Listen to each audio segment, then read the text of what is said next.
Let's get going. So let's see. Today is Friday, August 18th, and I don't so how are y'all doing? Mary, drop a comment. If anybody else is watching, please feel free to chime in.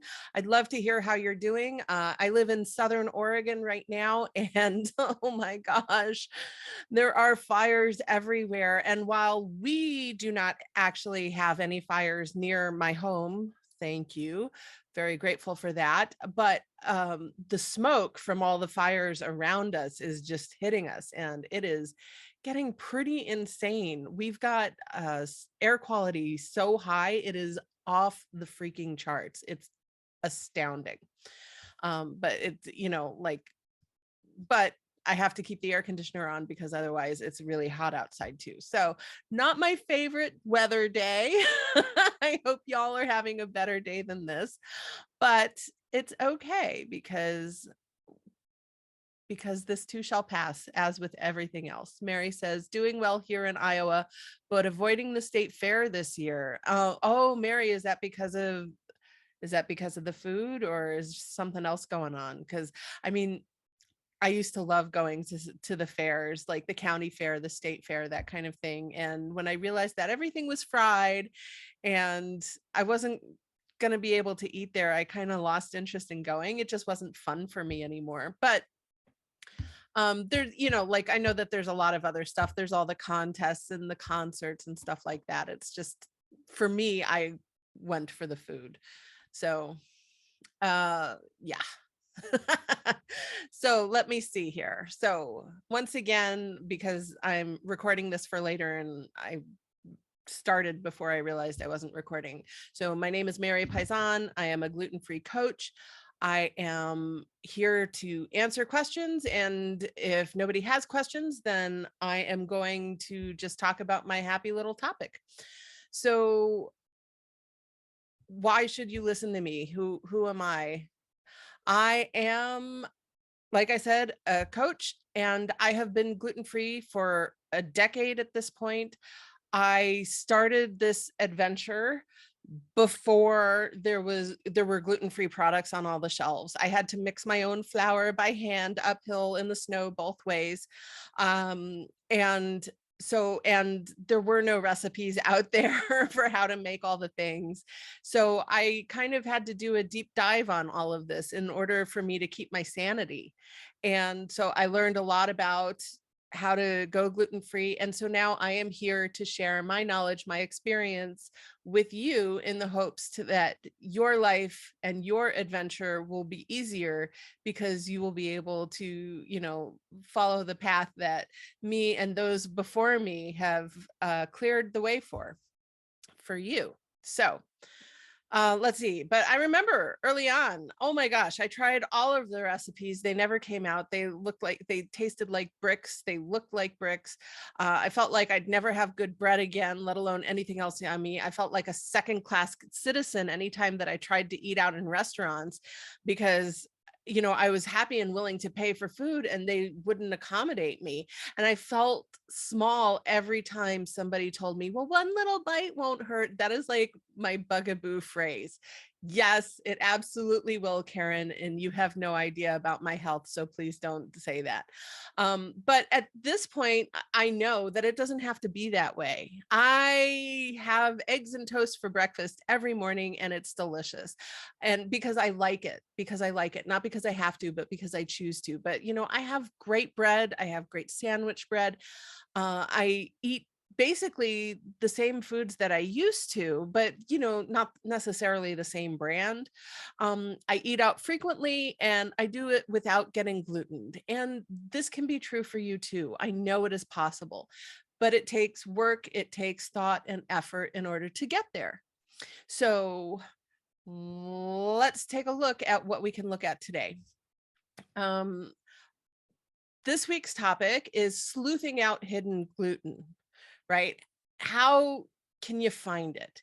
And I got to be honest, the number one thing, the best thing that you can do for yourself is to memorize the names of gluten.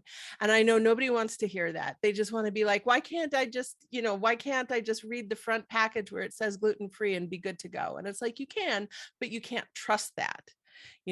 One of the best ways that you will have to be your own advocate is to learn the names of gluten and to learn where gluten hides most often. So number one is soy sauce. Like, so many people, when they're first starting out, this blows their mind. And we did an entire session about that last week. So if you missed that video, you can go back and watch it. Number two seems to be candy. A lot of people are surprised, but one of the flavorings in candy is frequently barley malt, or just it's called malt. And unless it is specified, because they do sometimes make malt out of corn, but most of the time they make malt out of barley. So anything that has a malt flavoring in it, which is wine coolers are a malt beverage, right? It's candies, it's Ovaltine, and like chocolate flavored drinks could have malt in them. Ice cream can have malt in it, all of that. Unfortunately, Whoppers here in the US and Maltesers in the UK, I'm not sure what the equivalent is in Canada. But like those are two, oh my God, I used to love Whoppers and Maltesers and Robin eggs and all of those, and can't do that because the malt is made with barley. So I'm hoping that they start making more malt with corn. But personally, I haven't seen it. I just have read about it so that I know it exists. But so you need to learn the names of gluten. You need to learn what the other names for gluten are, and you need to know what ingredients they show up in most often. Now, I do have a couple of articles on my website talking about the names of gluten. I will send you a link or post it here shortly so that if you need to review that. And also, I am working on a free gift right now for anybody who asks me for it. Let's see. Oh, Mary is saying I've seen rice malt on a few products. Interesting. I haven't heard of that. That's great to know. So they are coming up with alternatives. However, in general, if you see malt, it's going to be barley. So you need to be aware of that. And if they don't specify, assume it's barley, right? So I am working on a free gift for everybody. It's just a sheet that you can print out and take with you to the grocery store so that you have like 78 names of gluten or ingredients that are made of gluten, right? So that you can know while you're in the grocery store what there is. There's another thing though that does happen, which is, and I guess they're using flour. I'm not sure the details behind this, but I do know that spice companies in particular end up having gluten in the spices. Now, most of the time it's in mixes. So your taco mix or your, I don't know, your dressing mix, anything like that, it could have gluten in there. So you need to be very careful when you're buying spice mixes, even if they come in a bottle, not in a packet, right? But there are some companies that have gluten in their singular spices too. I tend to use McCormick is safe, and also Penzeys here in the US. Those are two of my favorites. I believe that Spice Hunter is gluten-free also. And I think there's a couple, but like those are the two that I kind of drift towards, like we all, eventually what you're going to find is that your brands, which ones are always going to have this, and you just kind of learn to look for them. And hopefully you get attached to brands where everything is gluten-free. And that is a part of their identity. We create gluten-free bread, or we create gluten-free whatever. Penzeys is like that. They have identified everything in their store with the exception of fenugreek for some reason. everything in their store except for fenugreek is gluten-free, and I've never had a problem with them.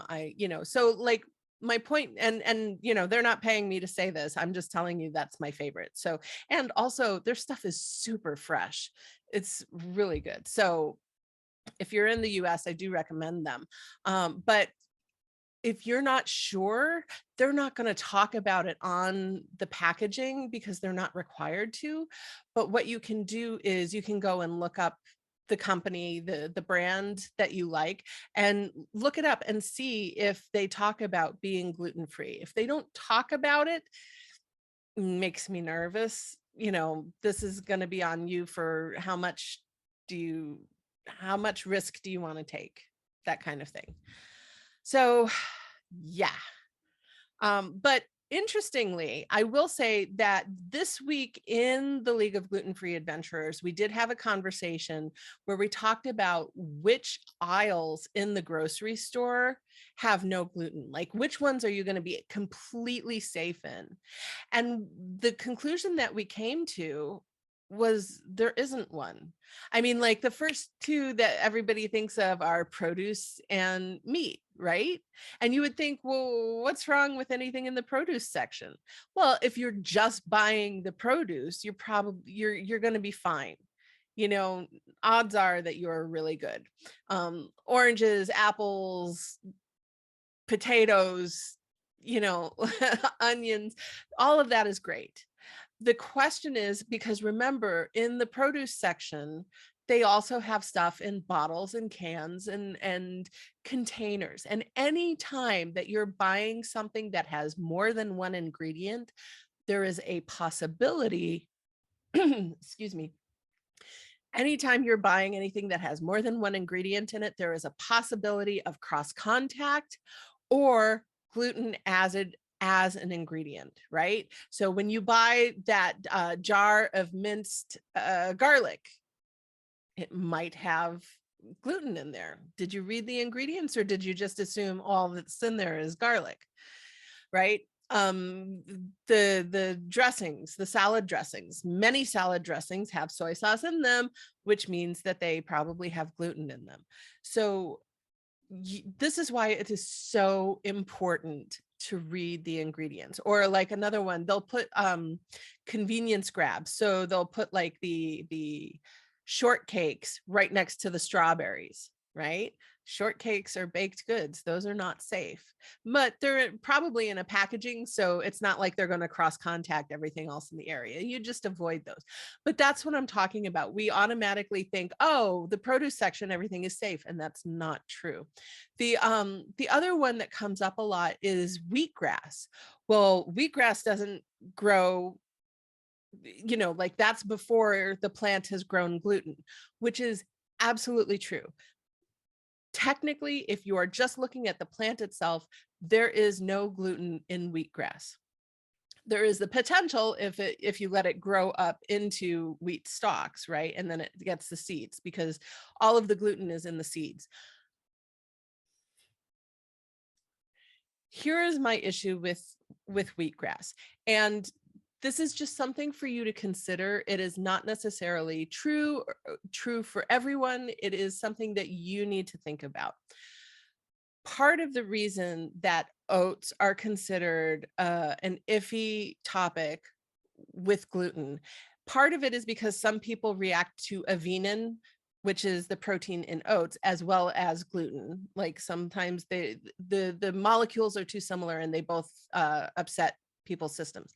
But part of it is because oats are frequently grown in the same area, in the same land. So one year it's wheat and then the next year it's oats, right? And they swap things out. And what happens is that during the harvesting period, the wheat gets shook up and cut up and like dust goes flying in the air, and the gluten is in that dust. And so then it's in the ground, and anything that's rubbing up against it could get cross-contacted. So where is this wheatgrass growing? Is it only in a field where they only grow wheatgrass and none of it ever goes to seed? Is there any potential for cross-contact? And the answer is Yes, there is potential for cross contact. So, how sensitive are you to it? How much of an issue is this going to be for you? Right. So, again, it's something that you need to think about in terms of your sensitivity and your risk tolerance. There are some people who are gluten free for, like I'm not even sure how many celiacs are going to touch wheatgrass, but anyway, so that's just something to kind of consider. Like, where do you sit with this? How safe do you feel with it? What do you think? But technically, no, there is no gluten in wheatgrass. It might be on it though. Okay. So that's a thought. And then as far as so that's kind of the produce section. And then even in the meat section, right? Everybody's like, "Oh, a steak is a steak is a steak." And it's like, "Yes." And is the steak marinated? Because if it's marinated, odds are good that there's going to be soy sauce in that marinade. It's very, very popular. So even with something like that, you're going to want to be careful and you're going to want to pay attention. And then like butcher cases, like sometimes all they have is just, here's the meat, do you want it or not? But a lot of times what I've seen in like the major grocery chains here in the US is that part of the section is, here's the meat, and the other part of the section is, here's the meat that's prepared so that all you have to do is take it home, put it in the oven, and you're good to go. It's pre-marinated for you. It's pre-prepared. And that's the part that makes me nervous. And there's two reasons. One is, like I said, the marinade may have soy sauce or something else in it, or it could be floured. And Mary is saying brats in the meat case in my store, some of them have gluten. That's absolutely true. As soon as you start getting into deli meats, like the stuff that you slice thinly, or the sausages and the casings, anything like that, even bacon, there's a potential for gluten to be in there. So, but like, so there could be gluten in the meat. The other thing now, I'm not saying one way or the other about people who work in grocery stores. My sibling works in a grocery store and does an excellent job. They are one of their best employees. Uh, so, but there are some people who are a little bit forgetful. I mean, we're all human, right?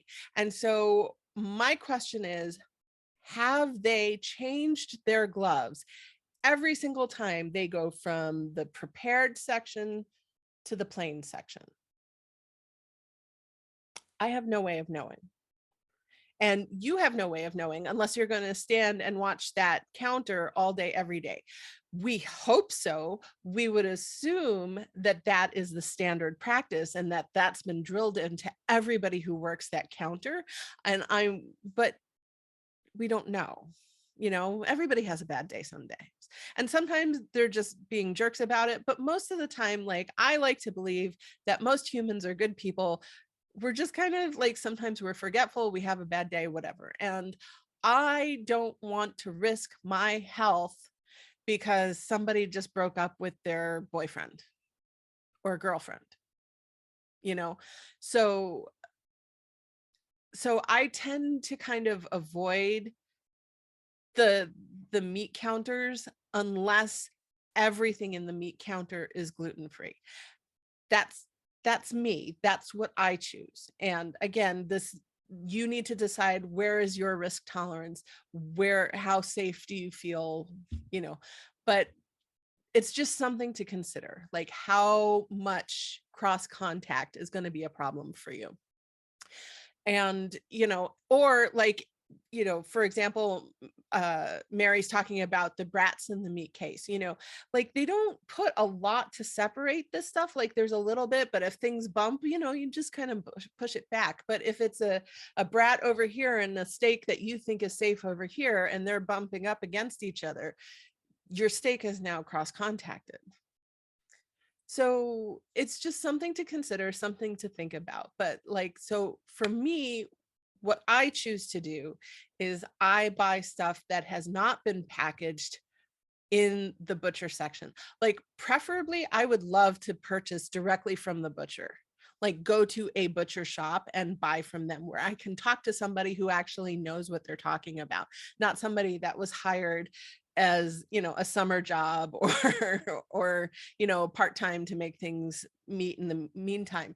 Like, I want to talk to the actual butcher. And so I will happily go to butcher shops. And unfortunately, the area that I live in, we really don't have a lot of that. So I'm forced to buy from the grocery store. And so I buy stuff that is packaged before it gets to the grocery store, where they're just doing the meat. And this is the one thing that they do all the time. So again, that's my choice.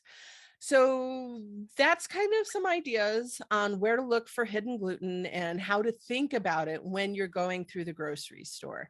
If you have any questions, do please drop them in the comments. I am happy to talk about it. And even if it's off topic for today, we can talk about it offline. I'm more than happy to do that with you. Okay. Let's see. So let's move on to the mailbag. Cheryl asked me, can you eat out anywhere safely? Yes and no.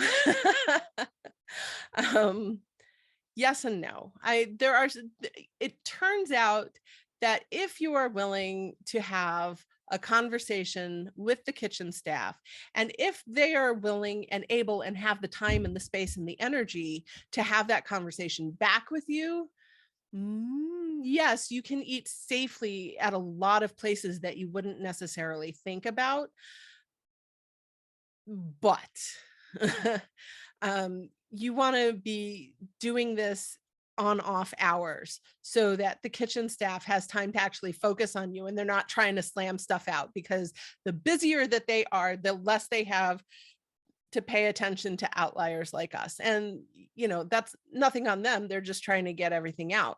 They're trying to do their jobs as fast and efficiently as possible. And they don't always think, oh yeah, this one order, So if you're going between lunch and dinner, or very late, or right before the dinner rush, anything like that, you're going to have a better chance of asking for something unusual that is outside of their realm.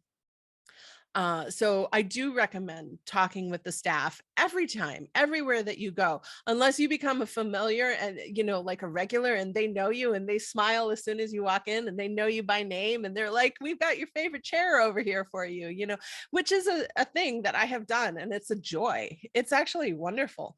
But if you're not doing that, if you're not like super familiar with this restaurant, and they don't like, if you're not on a first name basis with them, right, you definitely want to be having that conversation. Talk to the manager, talk to the chef, talk to, but you want to talk to the people who can actually make changes.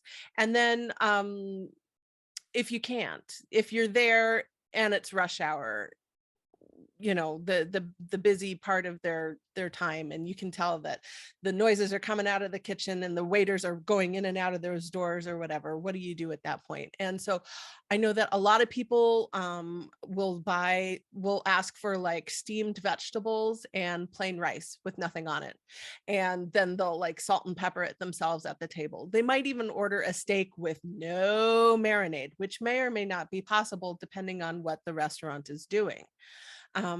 Some people will they'll keep it in their purse or a little bag or whatever, and they'll bring their own condiments. Here's my ketchup, and here's my soy sauce, and here's my ranch dip or whatever, so that they know that they're going to eat safely, and then they can flavor the food however they want with what they've brought themselves. So that actually it is possible. And, the other option is, at the end of the day, if you've talked to them and you just don't trust them, you don't think that they're going to be able to respect you, and you really just don't feel like rice and veggies, bring your own, or buy it, just have a soda, so that a soft drink or a hard drink if you want, with the party that you're at, and then eat at home, or eat before you go. That is my least favorite option. And I know that people recommend it, and I think that it's not fun. But I also think that in order to do the other stuff, you have to really be able to advocate for yourself. And that is a skill, just like anything else. And it's actually something that I do teach my coaching clients, is how to advocate for themselves without coming off like a jerk. So, because I know that that's something that a lot of people in this community are worried about. Like, I don't want to be pushy. I don't want to be, I don't want to be that person. And it's like, I don't blame you. I don't either. But there are still ways to advocate for yourself without being one of those, you know? So, yeah, Cheryl, I hope that answers your question. And if you have any other questions, again, please feel free to reach out to me. I am always happy to help this wonderful, beautiful community. And I think that is everything that I have for today. So I wish you peace and joy and love. And I hope that you have a fabulous weekend. And I will see you next week. All right. Bye, everybody. Take care.